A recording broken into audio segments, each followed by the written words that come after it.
Chapter 13. Castles in the Air.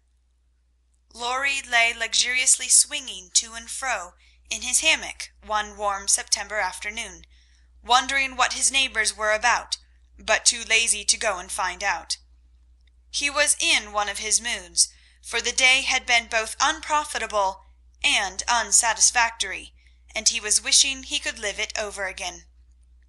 The hot weather made him indolent, and he had shirked his studies, tried Mr. Brooks's patience to the utmost, displeased his grandfather by practising half the afternoon, frightened the maidservants half out of their wits by mischievously hinting that one of his dogs was going mad, and, after high words with the stable-man about some fancied neglect of his horse, he had flung himself into his hammock to fume over the stupidity of the whole world in general, till the peace of the lovely day quieted him in spite of himself. Staring up into the green gloom of the horse-chestnut trees above him, he dreamed dreams of all sorts, and was just imagining himself tossing on the ocean in a voyage round the world, when the sound of voices brought him ashore in a flash. Peeping through the meshes of the hammock, he saw the Marches coming out, as if bound on some expedition.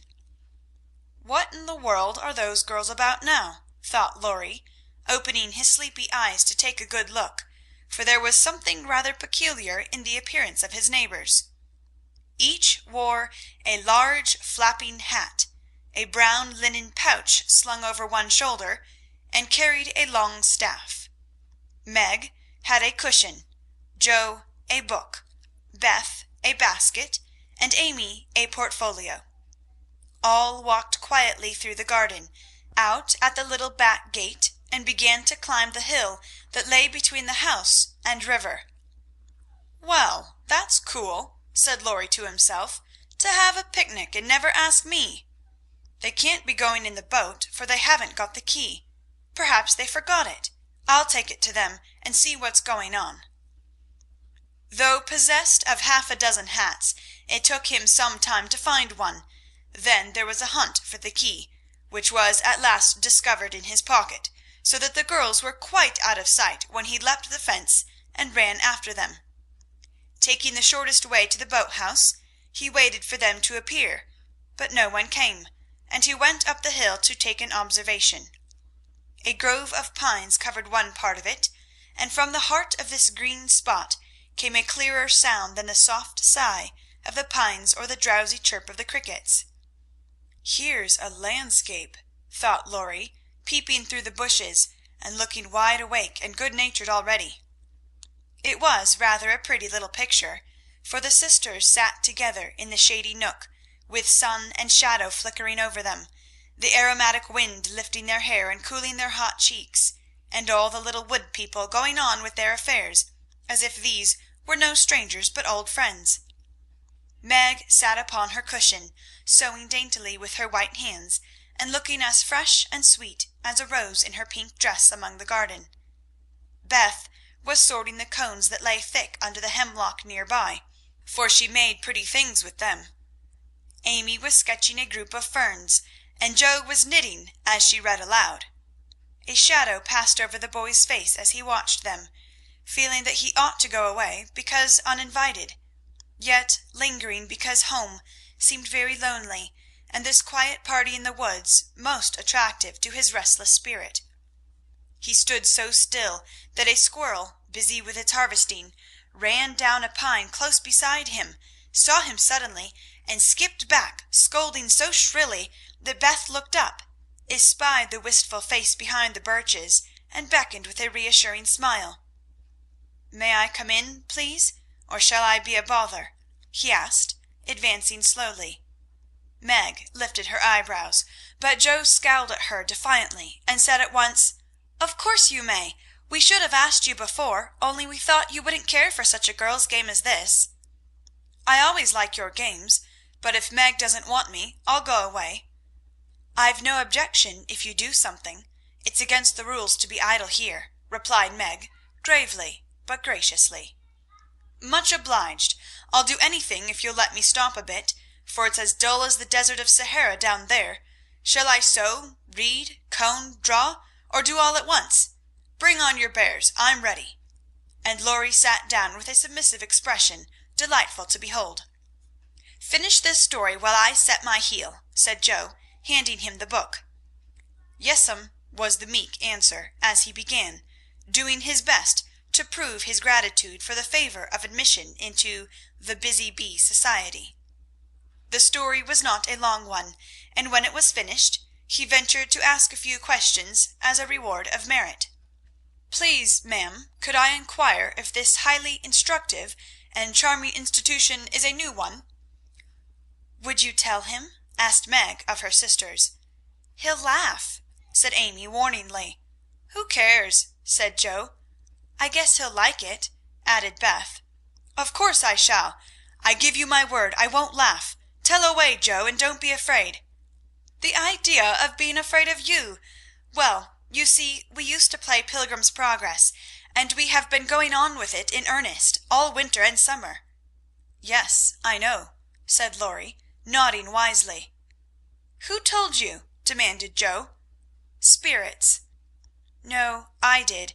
I wanted to amuse him one night when you were all away, and he was rather dismal. He did like it, so don't scold, Joe," said Beth meekly.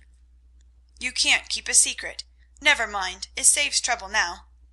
"Go on, please," said Laurie, as Joe became absorbed in her work, looking a trifle displeased. "Oh, didn't she tell you about this new plan of ours? Well, we have tried not to waste our holiday, but each has had a task, and worked at it with a will. The vacation is nearly over, the stints are all done, and we are ever so glad that we didn't dawdle." "Yes, I should think so," and Laurie thought regretfully of his own idle days. "Mother likes to have us out of doors as much as possible, so we bring our work here and have nice times. For the fun of it, we bring our things in these bags, wear the old hats, use poles to climb the hill, and play pilgrims as we used to do years ago. We call this hill the Delectable Mountain, for we can look far away and see the country where we hope to live sometime."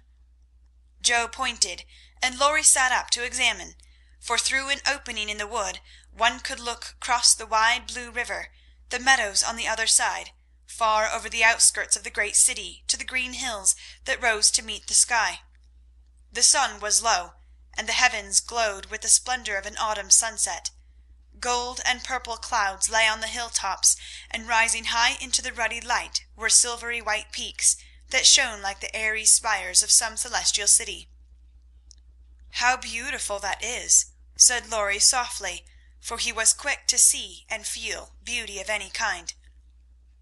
"It's often so, and we like to watch it, for it is never the same, but always splendid," replied Amy, wishing she could paint it.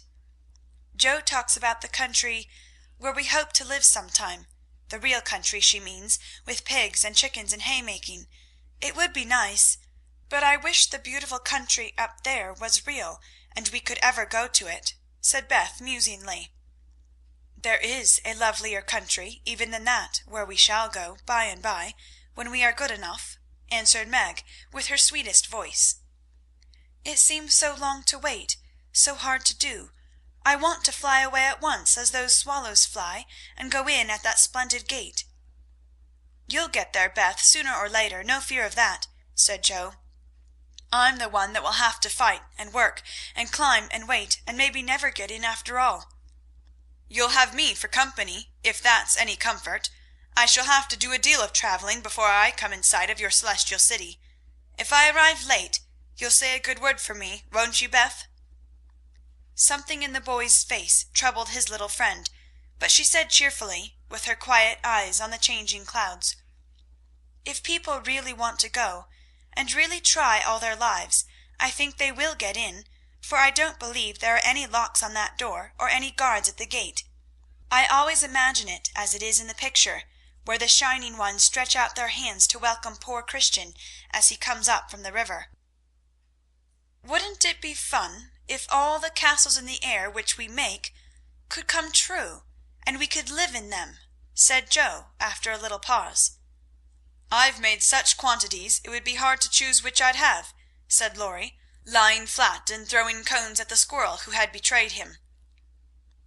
You'd have to take your favorite one. What is it?" asked Meg. "If I tell mine, will you tell yours?" "Yes, if the girls will too." "We will. Now, Laurie." "After I'd seen as much of the world as I want to, I'd like to settle in Germany, and have just as much music as I choose. I'm to be a famous musician myself, and all creation is to rush to hear me, and I'm never to be bothered about money or business, but just enjoy myself and live for what I like. That's my favorite castle. What's yours, Meg?"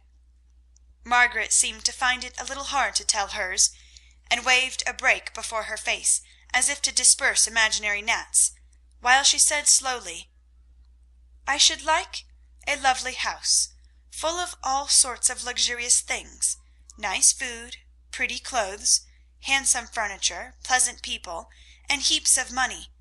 I am to be mistress of it, and manage it as I like, with plenty of servants, so I never need work a bit. How I should enjoy it, for I wouldn't be idle, but do good, and make everyone love me dearly." "Wouldn't you have a master for your castle in the air?" asked Laurie slyly. "I said pleasant people, you know," and Meg carefully tied up her shoe as she spoke, so that no one saw her face. "Why don't you say you'd have a splendid, wise, good husband, and some angelic little children? You know your castle wouldn't be perfect without," said blunt Joe, who had no tender fancies yet, and rather scorned romance, except in books. "You'd have nothing but horses, inkstands, and novels in yours," answered Meg petulantly. "Wouldn't I, though? I'd have a stable full of Arabian steeds, rooms piled high with books, and I'd write out of a magic inkstand, so that my works should be as famous as Laurie's music. I want to do something splendid before I go into my castle, something heroic or wonderful that won't be forgotten after I'm dead. I don't know what, but I'm on the watch for it, and mean to astonish you all some day. I think I shall write books, and get rich and famous. That would suit me. So that is my favorite dream." "Mine is to stay at home, safe, with father and mother, and help take care of the family," said Beth contentedly. "Don't you wish for anything else?" asked Laurie. "Since I had my little piano, I am perfectly satisfied. I only wish we may all keep well and be together. Nothing else." "I have ever so many wishes, but the pet one is to be an artist, and go to Rome, and do fine pictures, and be the best artist in the whole world," was Amy's modest desire. "We're an ambitious set, aren't we? Every one of us, but Beth, wants to be rich and famous, and gorgeous in every respect. I do wonder if any of us will ever get our wishes," said Laurie, chewing grass like a meditative calf. "I've got the key to my castle in the air, but whether I can unlock the door remains to be seen," observed Joe mysteriously. "I've got the key to mine, but I'm not allowed to try it. Hang college!" muttered Laurie with an impatient sigh. "Here's mine," and Amy waved her pencil. "I haven't got any," said Meg forlornly. "Yes, you have," said Laurie at once. "Where?" "In your face." "Nonsense! That's of no use." "Wait and see if it doesn't bring you something worth having," replied the boy, laughing at the thought of a charming little secret which he fancied he knew. Meg colored behind the brake, but asked no questions, and looked across the river with the same expectant expression which Mr. Brooke had worn when he told the story of the night. "If we are all alive 10 years hence, let's meet and see how many of us have got our wishes, or how much nearer we are than now," said Joe, always ready with a plan. "Bless me, how old I shall be! 27!" exclaimed Meg, who felt grown up already, having just reached 17. "You and I will be 26, Teddy, Beth 24, and Amy 22. What a venerable party!" said Joe. "I hope I shall have done something to be proud of by that time. But I'm such a lazy dog I'm afraid I shall dawdle, Joe." "You need a motive, mother says, and when you get it, she is sure you'll work splendidly." "Is she? By Jupiter, I will, if I only get the chance," cried Laurie, sitting up with sudden energy. "I ought to be satisfied to please grandfather, and I do try, but it's working against the grain, you see, and comes hard. He wants me to be an India merchant, as he was, and I'd rather be shot. I hate tea and silk and spices, and every sort of rubbish his old ships bring, and I don't care how soon they go to the bottom when I own them. Going to college ought to satisfy him, for if I give him 4 years, he ought to let me off from the business. But he's set, and I've got to do just as he did, unless I break away and please myself as my father did. If there was any one left to stay with the old gentleman, I'd do it to-morrow."